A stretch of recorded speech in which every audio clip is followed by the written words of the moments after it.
Welcome to Ready to Talk, Ready to Listen, a podcast about all things mental health.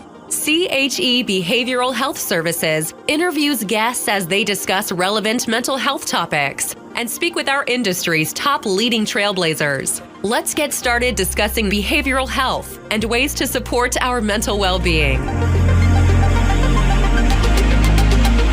Dr. Raymond Martorano here.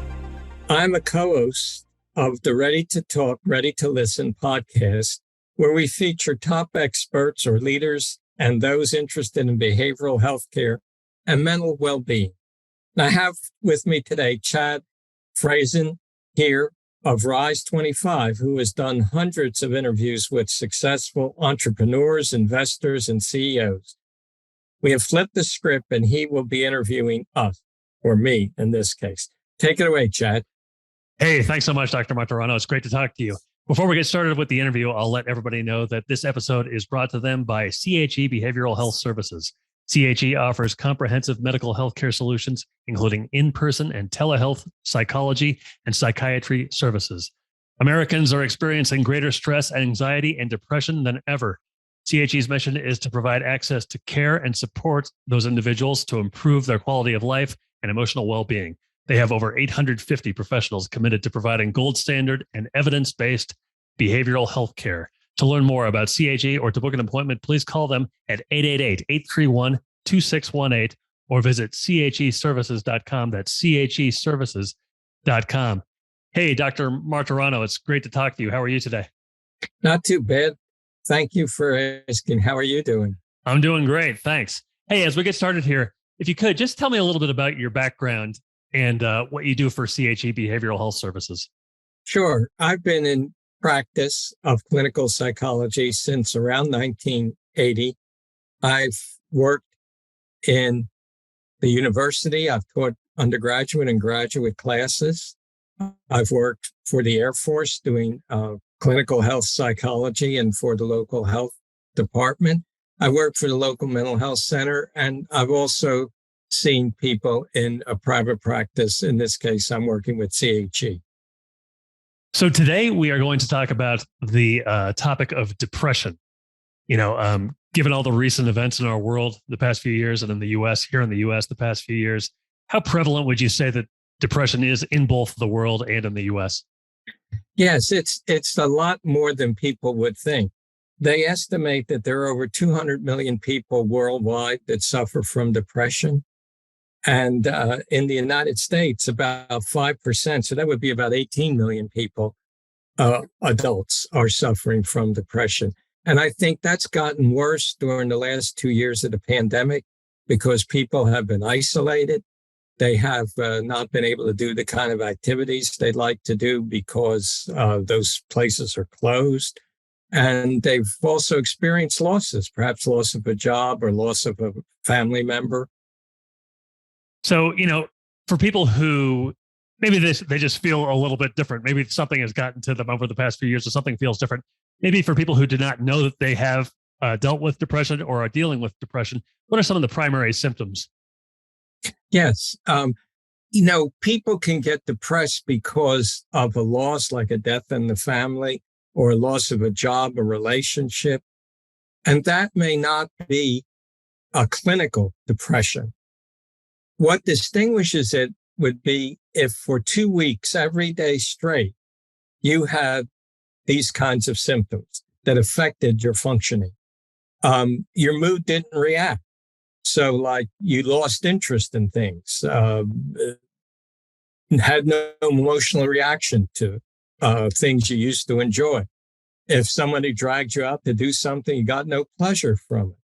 You would have a disruption in your sleep. Most of the time, if you're sleeping too much, then that could be you're escaping some other kind of problem.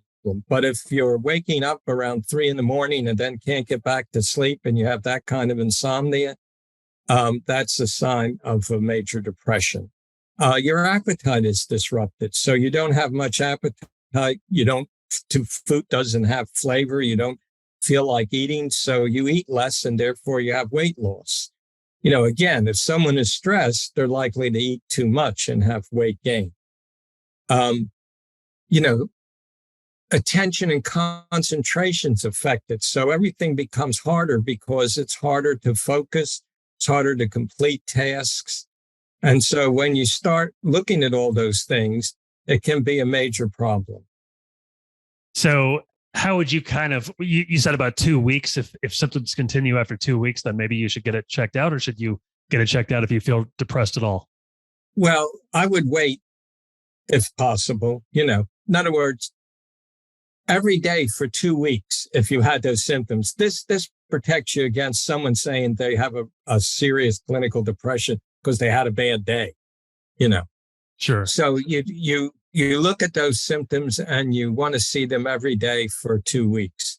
And of course, the one that's most serious is when people start thinking either the world would be better off without them, they wish they could go to sleep and not wake up, or they have actual thoughts of killing themselves. What are some steps that people then can take if they're feeling those kinds of symptoms and they've been, kind of continued over the course of 2 weeks or more? Sure. One thing you can do, a lot of times your family doctor will have a screening test that they use that has 9 questions, and they can give that to you. This will cover those symptoms we just talked about, and they can give you an idea of whether your depression is mild or more serious and in need of some sort of treatment. CHE has free mental health screenings that can be done. They're no more than a half hour. You can sign up for them. And all the providers we have all over the country are doing these. And they can, again, do those screening tests and give you an idea as to whether, you have more serious depression or this is something that's going to resolve on its own. You can also see a mental health provider, a licensed mental health provider, psychologist, social worker, counselor, and they can help. Let's say you've been given advice. Let's say you've been advised that you're struggling with a little bit of depression, but maybe it doesn't require some major medical treatment. What are some things that people can do to help with that? Well, I think the first thing is to avoid buying into the stigma. We have a stigma about mental health that we shouldn't talk about it. So communicating how you're feeling with your family and friends would be important. And giving yourself some compassion, saying, I'm having a bad time right now, but there's a good chance things will get better. Try to live in the solution and not in the problem. Don't, respond just to the symptoms of depression, but try to do something about it and then give yourself some credit for doing something about the depression and not just letting it linger and get worse. There are activities that you used to do that you enjoyed. And I would say, keep doing those activities, even though you don't have any interest in them, do them anyway. Give yourself permission to quit, but not to avoid the activity. Because if you stop doing the things you enjoy, how can you be in a better mood? Listen to music. There are relaxation exercises you can do. There's meditation exercises you can do that can help you. Exercise is really important. Again, people don't feel like doing things, so they don't exercise. But 30 minutes of exercise, now the problem is you have to do it every day. To be in shape, you might only have to do it 2 or 3 days a week. But if you do 30 minutes of exercise every day, 2 studies showed that people got as much relief from their depression as people who were on Prozac in one study and Zoloft in another. Wow. Make sleep a priority. If you're having trouble sleeping, there are techniques that can help you get to sleep. There's medication that can help you get to sleep so that you get a good night's sleep. Because again, if you don't have sleep and you're tired all the time, how could you be in a better mood? So those are some of the things you could do. What is it about exercise that helps so much? Well, I think it releases endorphins.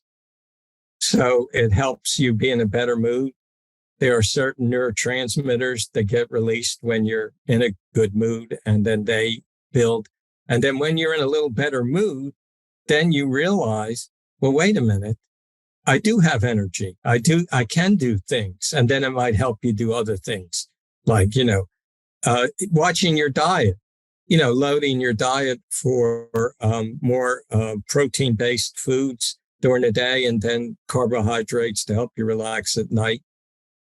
Is there a way to kind of police your thoughts? You said not to just dwell on the symptoms, but to try to think about other things. What's a good way to kind of police your thoughts? Like instead of just dwelling on whatever bad thing happened to you, to kind of focus on something else, or you just have to be aware of it? Yes. Well, first would be to be aware of it, because a lot of times these thoughts go through our head. We can have thousands, tens of thousands of thoughts a day, and we're not even aware a lot of times. So being aware of when your mood changes, when you notice your mood getting worse, what's going through your head, that would be a first step. And then looking at the thoughts, it helps if you write them down, because when they're going through your head, they can seem so believable. But when you write them down, you can see the errors in your thinking. When people get depressed, they don't necessarily think less positively. They think more negatively. So friends will say, well, just think positively. But that isn't necessarily going to help you. What helps is to reduce the negativity of the thinking. So you look, first of all, for errors in thinking. Is your thinking too general, too all or none? Are you jumping to conclusions? Are you personalizing everything to yourself? So someone plays, you're at a party and someone plays the guitar and they play a nice song. You say, well, the only reason they played that guitar is to show what a lousy musician I am.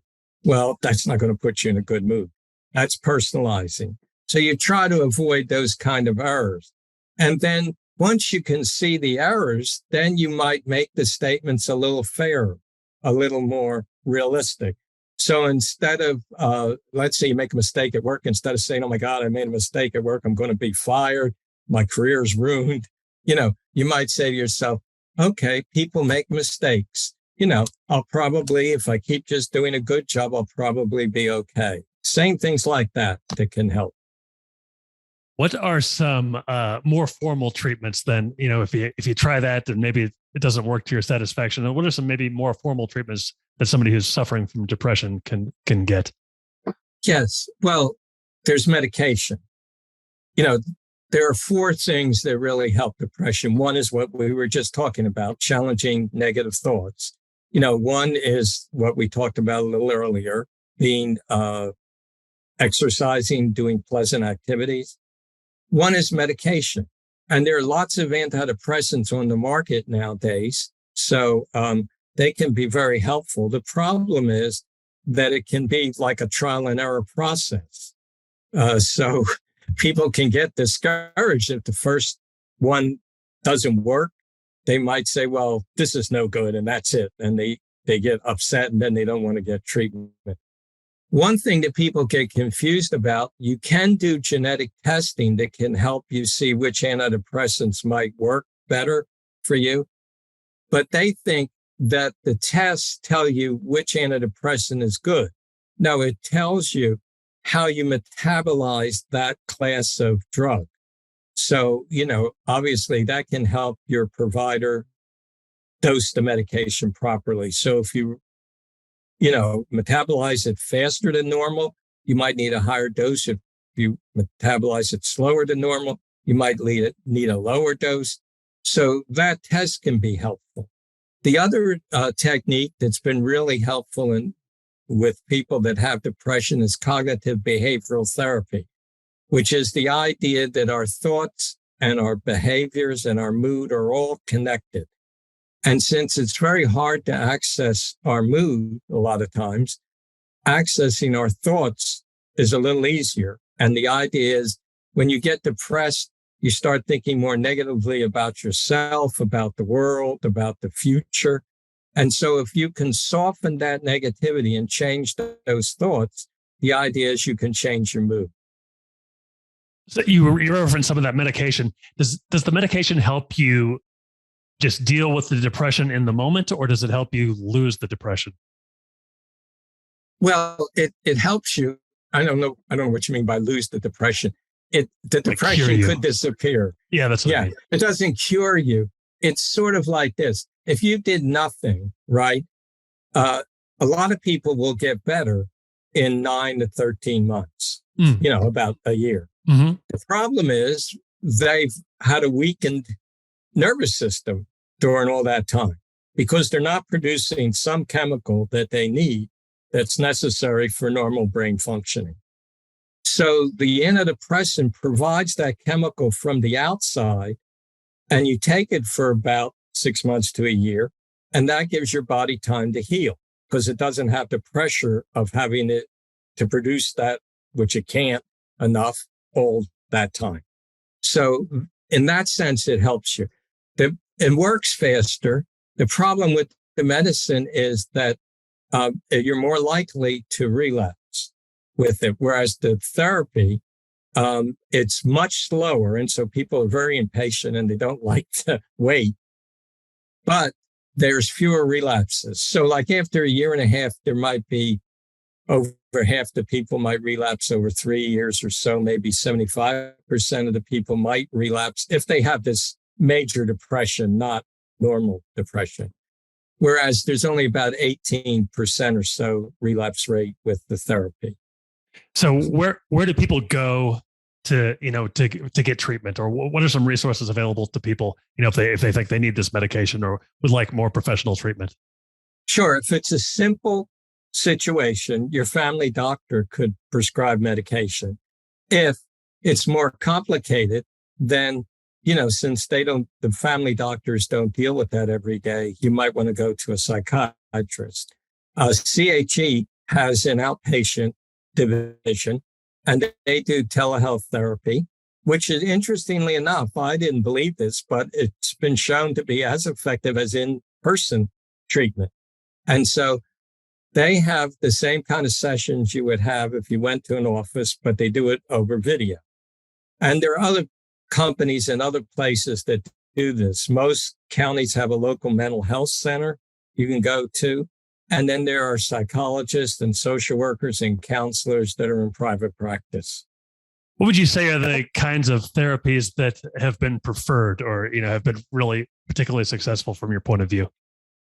Well, I think, evidence-based, you mentioned that in the beginning. And what they mean by evidence-based is therapies where they have shown through, studies, research studies that are carefully run, that these treatments are effective.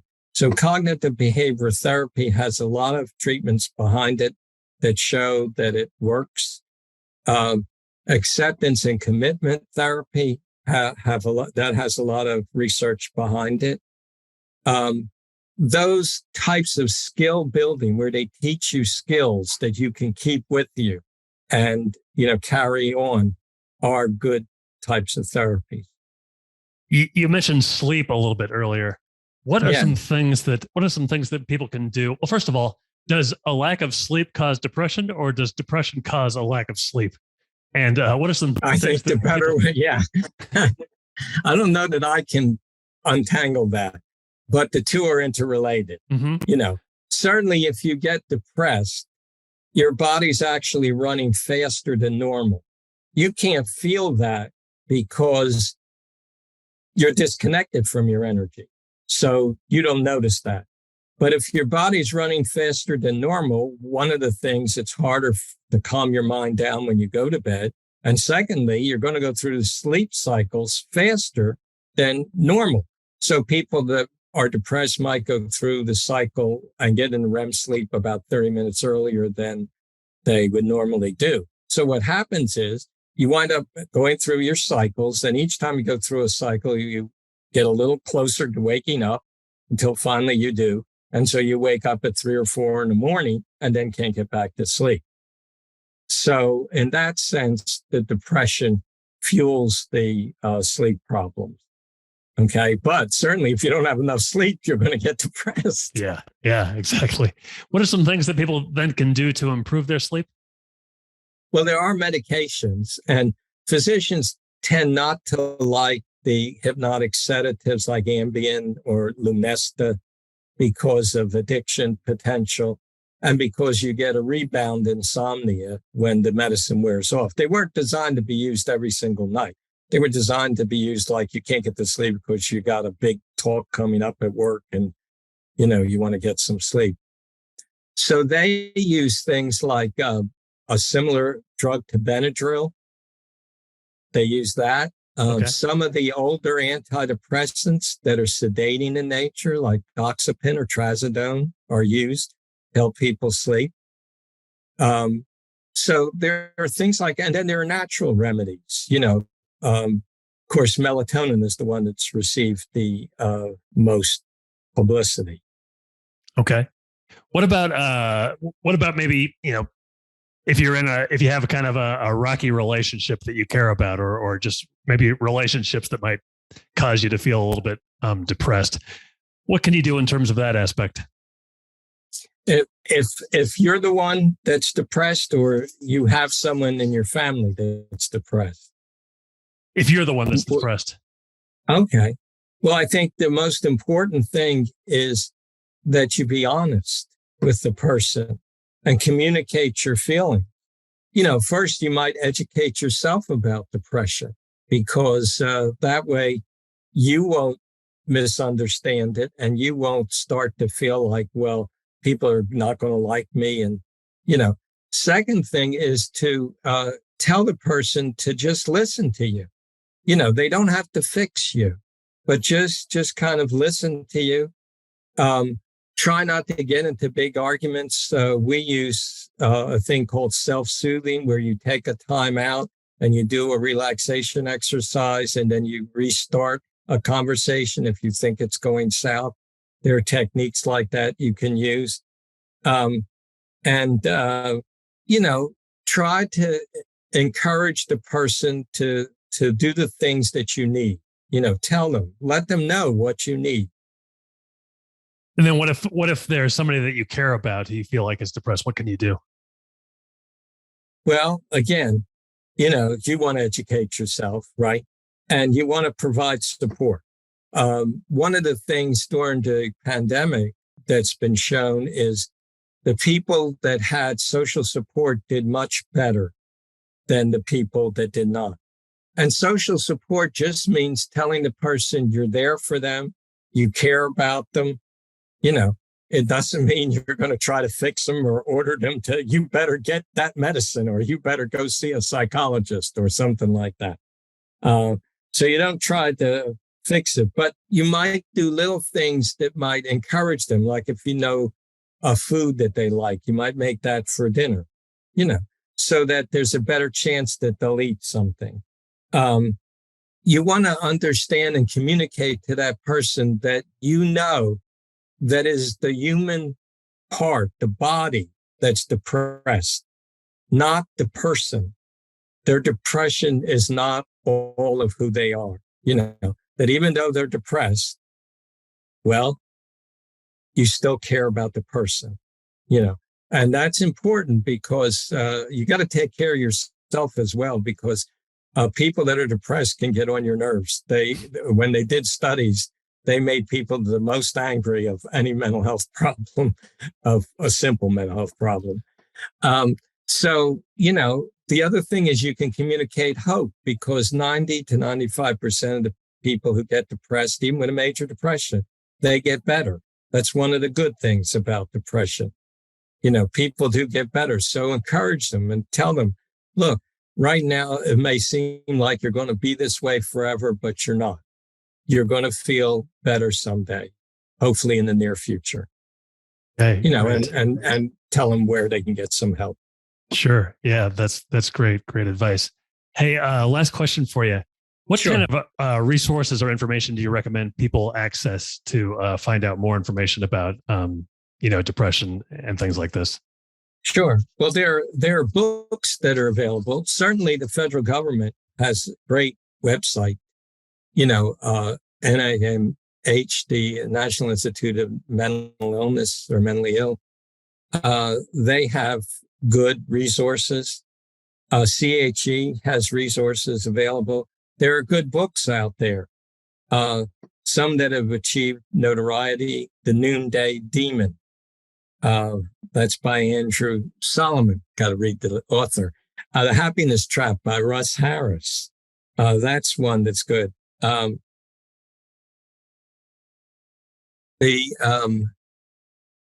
Mindful Way Through Depression, Freeing Yourself from Chronic Unhappiness. That's a good book. So there are several good books out there that you can access. They're usually available at the library, or some of them, if they're older, are at half-price books or on Amazon, and they can help you. And a lot of these books have worksheets that you can do if you're interested, that can help you practice, so you learn the skills that help with depression. Okay, great. Hey, Dr. Martorano, it's been fantastic to talk to you today. It's been very informative, and I really appreciate your time. Thank you so much. Oh, well, thank you as well. And goodwill and everything to the people out there. Thank you. Absolutely. Thank you. So long, everybody. Thanks for joining us in this episode of Ready to Talk, Ready to Listen, all things mental health. Click to subscribe to our podcast on iTunes or Google Play. Until next time.